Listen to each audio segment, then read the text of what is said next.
Today we have with us Tom Woods, the author of Rollback and 10 other books about American history and economics. Glad to have you with us today, Tom. Thank you very much, Shane. Pleasure's mine. If you don't mind, I'd like for you to introduce yourself to our audience. Tell us a little bit about yourself and the Mises Institute that you are affiliated with and other things that you think might be interesting to us.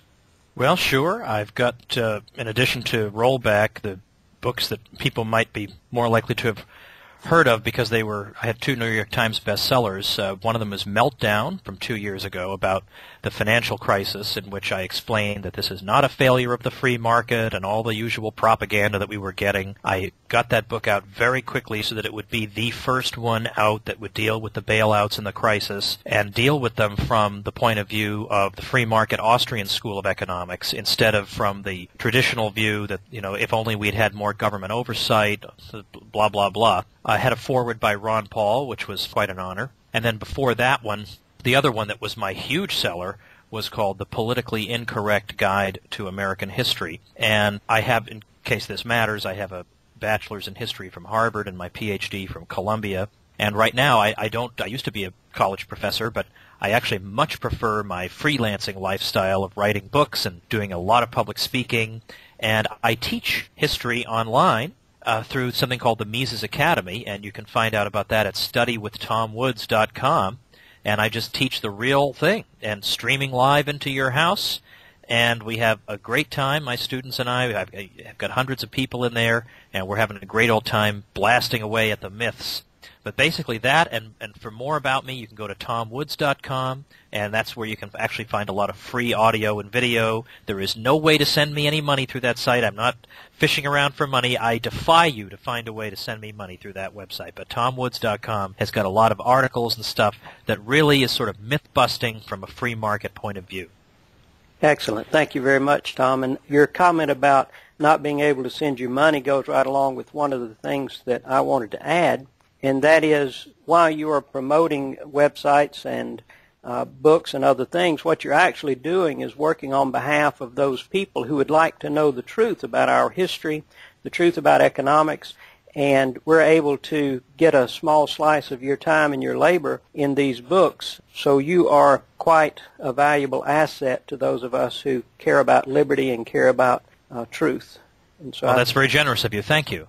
Well, I appreciate the work that you do very much. Thank you. I want to mention another book, Nullification, Idaho. Governor Butch Otter is working hard to overcome the resistance in his own legislature with regard to nullification. Could you talk about that just a second? Well, sure. This is, first, I don't want to take for granted people know what it is. I'm sure your listeners are unusually well-educated compared to the general public, but nullification is Thomas Jefferson's idea, which is starting to make a bit of a comeback, that when you're faced with a federal government that acts as if it has no limits, somebody has to limit it. You can't expect it to limit itself. That's just common sense. And he makes a very good historical and logical argument that the bodies that need to limit it are the states. The states need to refuse to enforce unconstitutional laws, and we're starting to see this pop up now once again. Of course, the usual suspects are condemning this, why this is so terribly extreme, and so on and on. But yes, that's true. It's not something that you'll find in that 3-by-3-inch box that goes from Joe Biden to Mitt Romney. I admit that. But I happen to think that given the situation we're in, it's going to take something just a teensy-weensy bit outside that box to fix it. So what's been going on in Idaho is that there was a nullification bill regarding federal health care law that was passed by the lower house of the state legislature. The state house passed it 49-20. They had unprecedented hearings there regarding nullification. Hundreds of people came. The ABC News station in Boise did a story about, I'm happy to say, the influence of my book on all this. They said the governor had read it, the state legislators had read it. I had spoken at Boise State University to a packed house there just a couple of months earlier. Now, the state Senate then voted it down. But to me, the big story is not that, actually. The big story is that the lower house voted to go for it in spite of all of fashionable opinion in the country condemning them and ridiculing them and saying how stupid and ignorant they were, when in fact the critics are the stupid and ignorant ones in my experience, having interacted with them. They had every amount of pressure you could imagine put on them, and they still went ahead with it, and the governor was urging them to do it. That's the story. So, okay, the first time through it didn't succeed, but for heaven's sake, given that not one right-wing radio host even mentioned this, I mean, I didn't hear Glenn Beck talking about it, I didn't hear Hannity, I didn't hear Mark Levin, I didn't hear Limbaugh, none of these people even mentioned it, and yet these people fought and fought and fought for it anyway, and all they got were smears and condemnations. That is the story, and they are not finished yet, and I suspect we're going to have one of our there's a great Nullify Now tour, nullifynow.com, going on around the country. I think we're going to have one of those in Boise. We're going to keep the pressure on, but that's really amazing at what can be done even in complete defiance of the media and defiance of the complete lack of interest on the part of supposedly conservative radio hosts. Stuff can still be done. That's the story. Well, and there's so much to learn from that whole scenario. For one thing, we cannot count on our conservative radio hosts, our typical neocon conservative voices in any quarter, to talk about the things that actually solve problems. Those things which actually solve problems are going to be swept under the rugs because there are people who feed the appetite people have to talk about the problems, but they don't want to talk about solutions. And so we need to be very careful to look for the truth because we're not going to get it just by listening to normal conservative radio talk or any other. No, it's absolutely true. I mean, they have been completely silent on this issue. It's like they're pretending it's not happening. It's absolutely bizarre. Now, the one exception, well, there are a couple of exceptions. Mike Church is the best talk show host on satellite radio. He's on Sirius XM, 6 to 9 a.m. Eastern Time every day, Monday through Friday. He's great to listen to, and he is utterly fearless, unlike most of these cowards. We've got Jerry Doyle, who's got a big show, and he's been favorable. But the key guy is Walter Williams. Now, Walter Williams is a sit-in host for Rush, and of course Rush would die 1,000 deaths before talking about nullification, but the fearless Williams just the other day, who, by the way, has a nice blurb on the back cover of my book, Nullification, just went on and on about how necessary it is, we have to think this way. Well, great, good for him, and he deserves to be cheered for that. And incidentally, people interested in this, let me direct you to a free resource that I put up, statenullification.com. You can get a lot of information about it, replies to objections, free videos to watch. All this stuff is up there so the general public will know about it and be able to defend the idea vigorously in public, statenullification.com. Excellent resource. Okay, well, we want to talk about Rollback today, which is subtitled Repealing Big Government Before the Coming Fiscal Collapse. And I want to make a few statements that are common language to the Liberty and Production audience as a backdrop to our conversation. So it would go like this. Here on Liberty and Production, we try to remember two things because we like to focus on principle and not be sidetracked by trivia. First, with regard to liberty, we recognize the difference between the state and lawful government. The state is not government. It is an impostor, a pretender, a fake. The state is a monopoly of force organized for legal plunder. On the other hand, lawful government is valuable to society. The proper role of lawful government is to defend life, liberty, and property of the individual.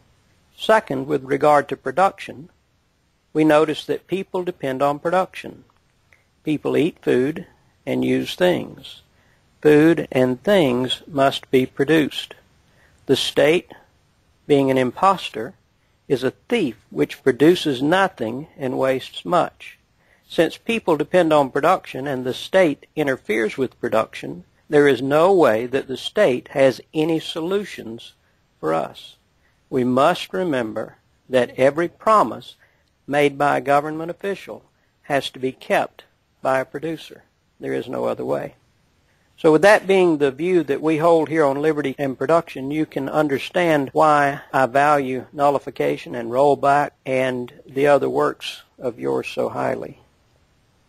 Well, thank you. I mean, that more or less is my theme here that unfortunately we're living in at a time when people seem to think there's some kind of big pile of cash somewhere on Big Rock Candy Mountain that we can just keep drawing from. Just the other day I saw a poll in which a majority of Americans were saying that probably taxes would have to be raised to get us out of the current budget crisis, and of course, what they mean by that is somebody else's taxes will have to be raised. Yes. There's always some sucker who needs to be looted instead of them. And then secondly, the other thing was they thought that Medicare and Social Security payments needed to be increased.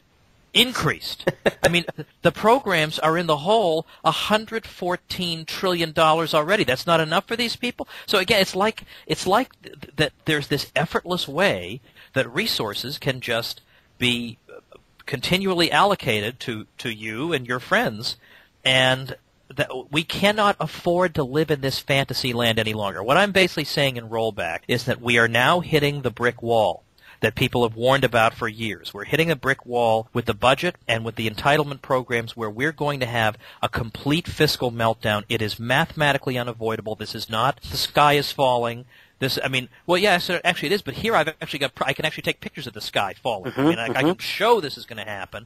Yes. And so the 90% of the book, because I would rather jump off a building than write or read a book about the federal budget. Most of the book is about, well, given this, we can't afford to believe in Big Rock Candy Mountain anymore. We can't afford to believe in the sixth grade version of government that we were taught, that the government is full of wise public servants pursuing the public good, and if it weren't for them, we'd have no art or science, we'd have no culture, we'd all be ignorant, we'd be dying from exploding computer monitors, we'd all be working in a mine for $1 a day. I understand why people believe this. It seems plausible. But it's this type of myth that government just has my well-being at heart, and for heaven's sake, who could object to giving them ever more resources? That mentality has been very, very expensive. That mentality has put us in this position, and it's that mentality. It's not just the government we have to, and its budget that we have to take a machete to. It's this childish mentality that needs to be cut down to size, and I am mercilessly going after all these arguments by which big government has been sold to us to begin with in this book. And you do an incredibly potent job of laying down the foundation with facts to support the claims that you make. There's nothing in the book that you don't support vigorously and clearly. I'm curious, this myth of good government that you write about and these ideas that you've just explained that we believe that are actually leading us toward destruction, how do those ideas get propagated into the marketplace? How do they get propagated into the mind of the American citizen? Well, I like to give this analogy. I like to encourage people to think this way. I say, let's suppose instead of being educated by the government, which most people are through government schools, let's imagine that you were instead educated by Walmart. And so your kids went to Walmart schools, and every day they went into a classroom in which adorning the walls were all the Walmart CEOs over the years. And then once a year, every year, we had a special annual ceremony in which we honored all the Walmart CEOs and their indispensable contributions to our well-being and how lost we'd all be without them and so on. If we did that, I think a lot of people would think this was kind of propaganda, a little bit spooky. People would be skeptical of these claims. However, when it's U.S. presidents all over the walls, well, for some reason, our critical faculties go right out the window. Why, these are our wonderful, glorious protectors. Wherever would we be without them? That is what I got. I mean, I can't be the only one who was taught this way. That's what I got when I was in school. My goodness, for heaven's sake, wherever would we be if it weren't for Franklin Roosevelt? Why, people would be dying in the streets. The earth would break free of its axis and go spinning toward the sun. It's a version of things that you get from the start, from the very institution we're talking about here is the one that also educates you. So it's quite a racket they have going. And then, of course, the media is overwhelmingly populated by people who favor the present system. So they, of course, for the most part, want to flatter our wise overlords, as I call them. If they have Ben Bernanke on their programs, they don't grill him. They throw softballs at him. If Barack Obama is on, they throw softballs at him. He's our wise overlord. We're barely even worthy to stand in his presence. I mean, well, naturally, over time, what's going to be reinforced in the mind of the public? Precisely these ideas. And so this is why we have to go around the traditional avenues of communication. We have to go around the ABC Newses and the World News Tonight and the CNNs, and we need to take to the Internet and take to alternative sources so that people can find out what's really going on, so that you can break out of the George Orwell novel that you're living in and find out the truth.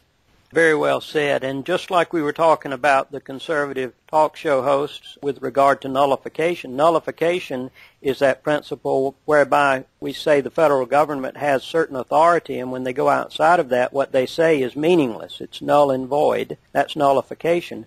Tremendous tool in the hands of the citizens of the states, and it is not talked about. If it does get mentioned, it gets mentioned in a derogatory way. Likewise, we have presidents like Abraham Lincoln that are revered when in fact he imprisoned thousands of U.S. citizens, including members of the legislature. He shut down newspapers. He emancipated or freed the people who were enslaved in the states that he had no authority over and left them enslaved in the states that he did have authority over. And we revere him. And then you have someone like Grover Cleveland who vetoed more legislation than the 21 presidents who came before him, standing firmly for liberty, and made the statement that while the people perhaps should support the government, it is not the government's place to support the people. We don't even hear about him. So we have plenty of examples to see that what we are told is not what we need to hear. What we are told is not the true history of our nation, nor is it the proper narrative for lawful government. And of course, every once in a while when we have to endure these terrible polls of historians in which they rank the presidents, of course, it's the worst presidents who wind up on top and vice versa. And of course, there's no objective way to rank the presidents. Any way you rank them is simply a reflection of your own views and values. So these historians are trying to portray themselves as these impartial scientific scholars who are going to tell us who the best ones are. How dare they? As if there's some independent way of judging this. You judge them according to your values, and mine are for freedom. And those are not the values by which they're judged by these historians. And so indeed you get precisely this distorted view, and you get the impression that the best kind of president is the one who's constantly subverting the Constitution, constantly overturning the established order, whereas a president who feels like it's his job to humbly execute the laws is some kind of, pathetic boob we should disparage. And incidentally, when we say that it's not up to the government to give things to the people, it's not because we're stingy or we hate mankind or whatever the left would say about it. But when we look at the actual record of government versus the market, when it comes to, for example, alleviating poverty, there isn't even a comparison. I mean, if you look at the record, from 1820, we look at the whole world, 85% of the world was living in what economists call absolute poverty. By 1950, that was down to 50%.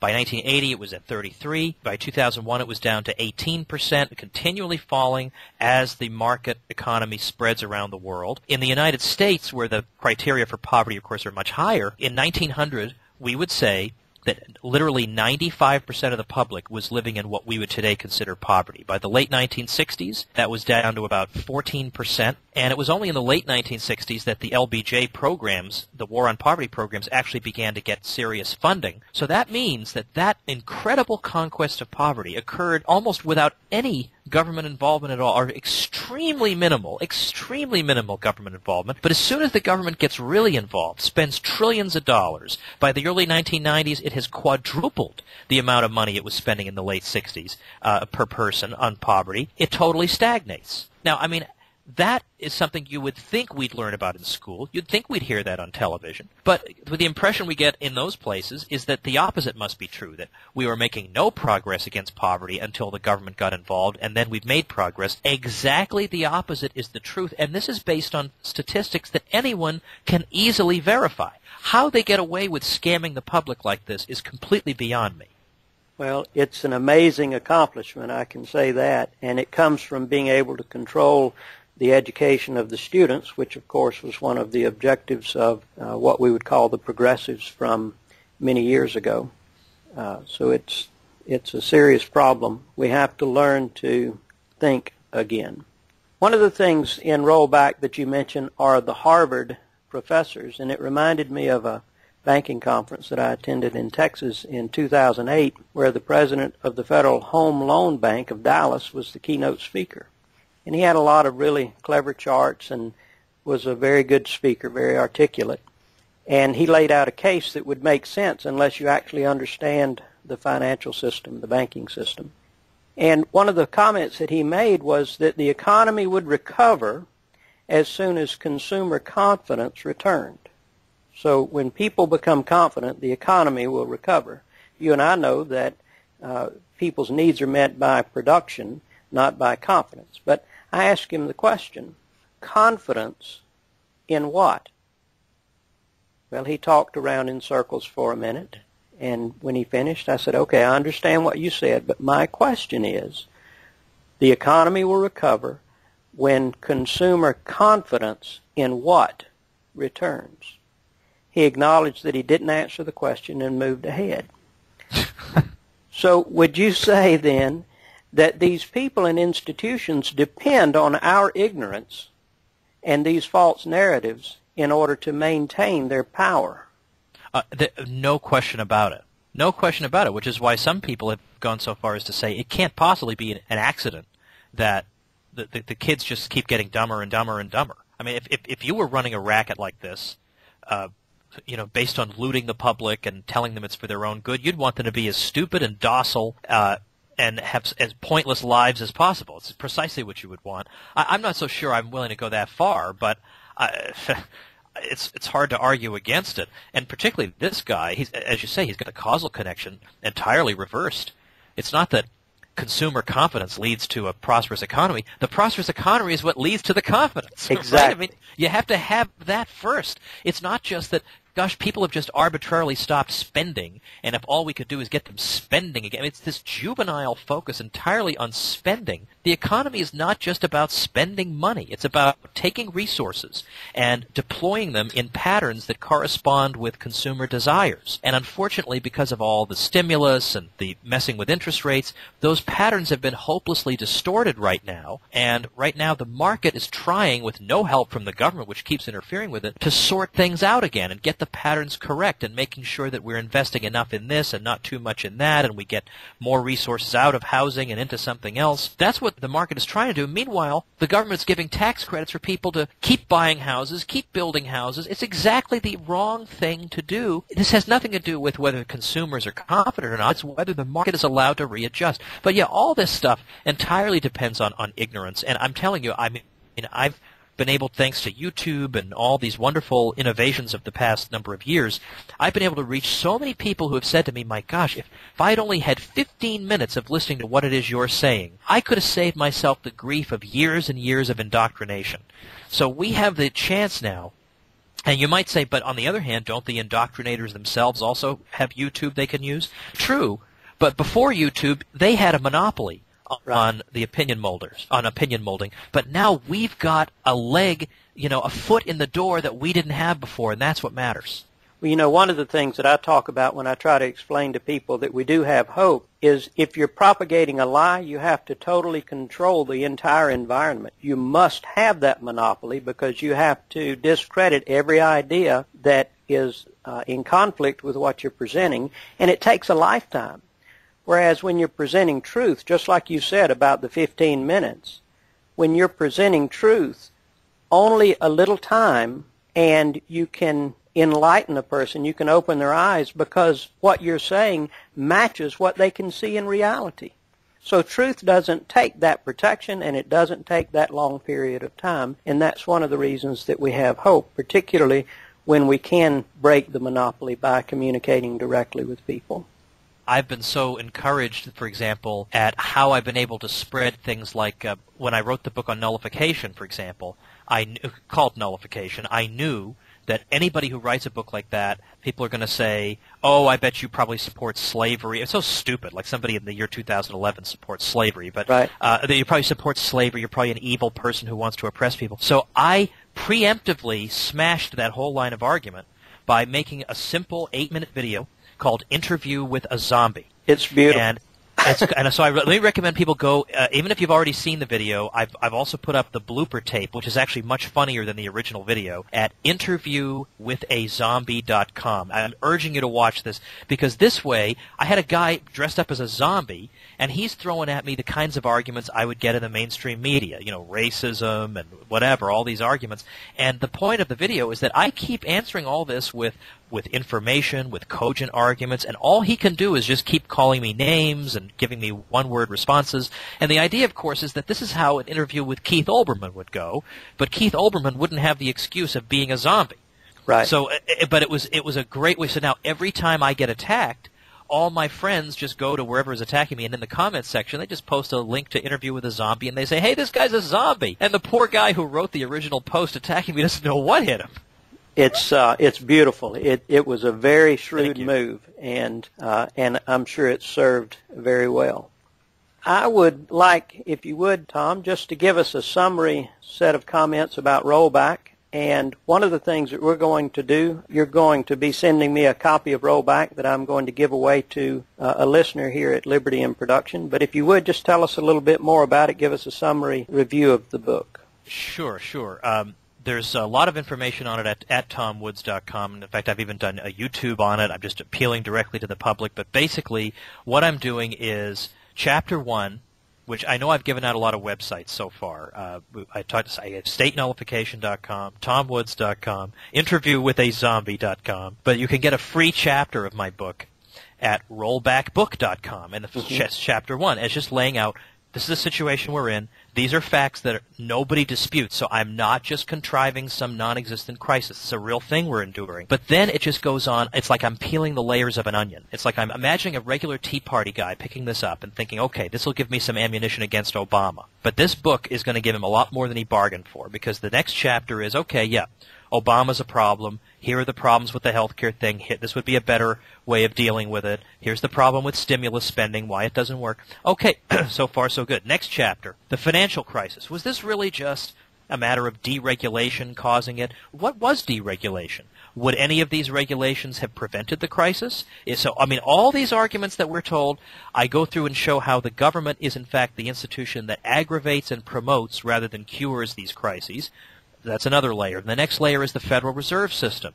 A lot of people feel like, I don't know what this thing is. I'm never going to understand it. It's too complicated. That's just what they want you to think. And I go through and explain what it is, and answer all the usual arguments. Well, gee, hasn't it given us more stability? Hasn't the economy been healthier since we had it? I go through all that.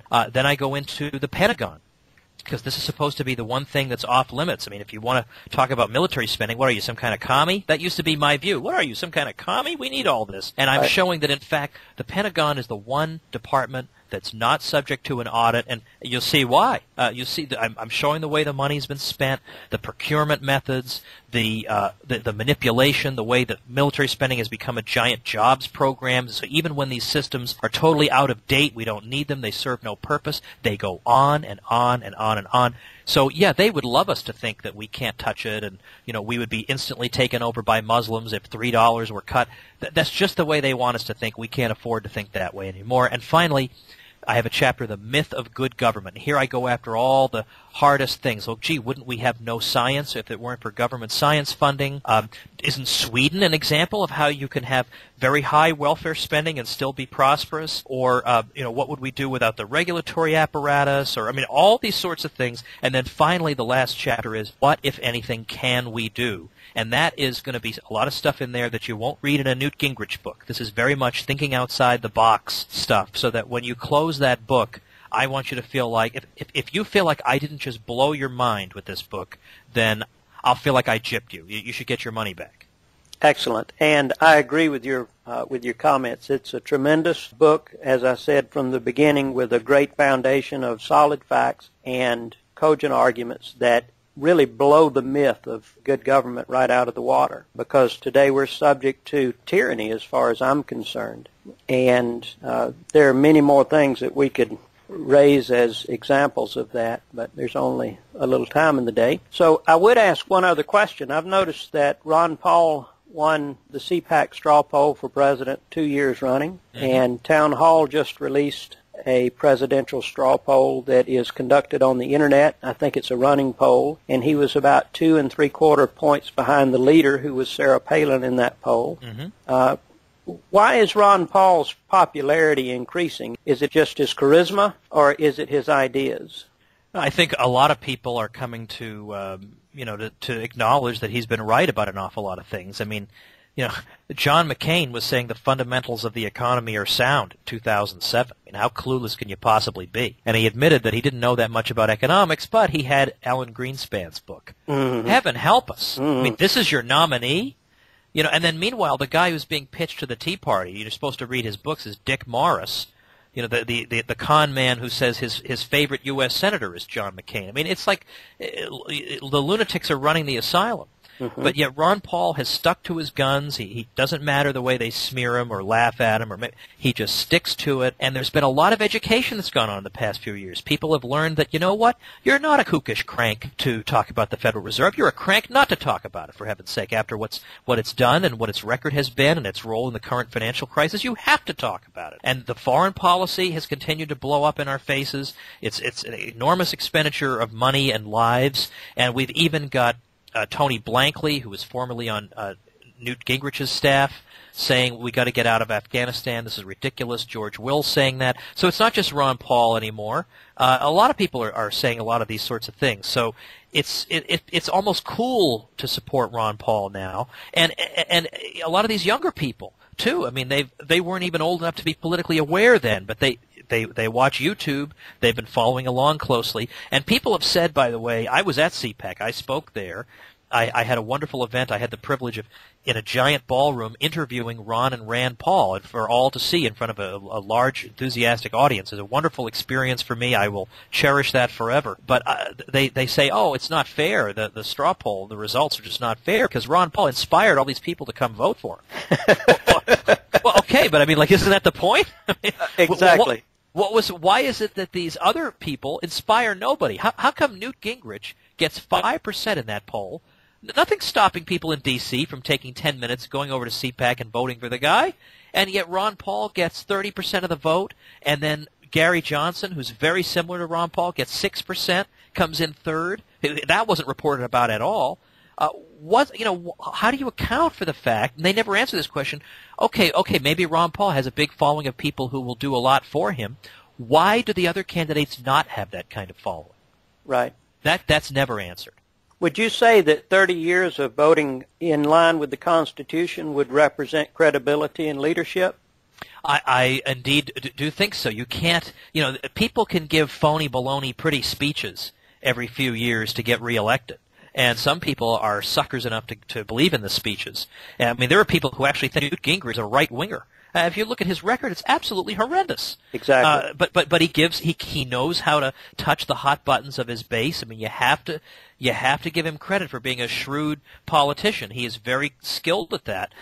But whereas Ron Paul has got something that you can't duplicate, you can't make up. There's no way to be a phony and have this type of record. I mean, the record is, he is what he says he is, and he's been willing. He has stood alone voting no more often than all other U.S. congressmen combined. And he's been willing to take all the smears and the ridicule for that. Well, I mean, you would think even his worst opponent needs to at least honor the integrity of that. Right. Now, if Ron Paul really knew what he was talking about and really was committed to these ideas, he would write a book, wouldn't he? Well, and indeed he has. He's written more than one. How many has he written? Yeah, no, he's written a whole bunch, and unlike most politicians, there's actually some substance in them. I mean, imagine, I can't even imagine having to sit through Joe Biden's book or Mitt Romney's book. I mean, it would be painful. But Ron Paul has written, when I said, yes, of course he's written books, what I meant is not just that he's produced some paper with writing on it between two covers. I know a lot of politicians have done that, but he's actually his stuff actually amounts to a book because it actually has thoughts in it, and it has arguments in it, and evidence, and and they're persuasive. And I think that's also been a help that during the presidential campaign, a lot of people weren't willing to listen to him defend his arguments. They thought, look, I've heard all I need to hear from this guy. He's a crazy wacko because that's what I'm told by official opinion, and I can't diverge from that. So, but then they read his book, The Revolution, and because one of their friends forced them to, and taking 2 hours to sit down with that thing, they say, well, you know what? Actually, come to think of it, this doesn't seem unreasonable to me at all. Like, why was I told this guy was toxic and I needed to stay away from him? When I listen to him in his own words, he makes a whole lot of sense. And he does make a lot of sense, and he's a very wise individual and very astute and very committed to liberty, to freedom, to doing what is right, to fiscal responsibility, monetary responsibility, to lawful government. He would be a friend to anyone who loves liberty and does not want to enrich themselves at the expense of their fellows. And not only has he written The Revolution and In the Fed, but he's written books that go back many years. Oh, yeah. At least 9 books that I can think of. I remember getting his book, Freedom Under Siege, signed for me in the early 1990s when I first got to know him during the period when he was out of Congress. But, yeah, I know he had a book on abortion in the early 80s, and he's had a book on gold, and he's just kept on going and going. He's got a new book coming out next month.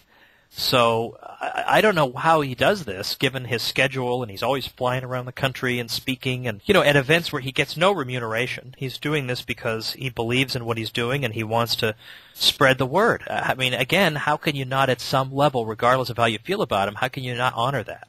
Exactly, and actually that's just what I was thinking, is that Ron Paul has earned our respect and our attention because he has been fighting for us while we rejected him.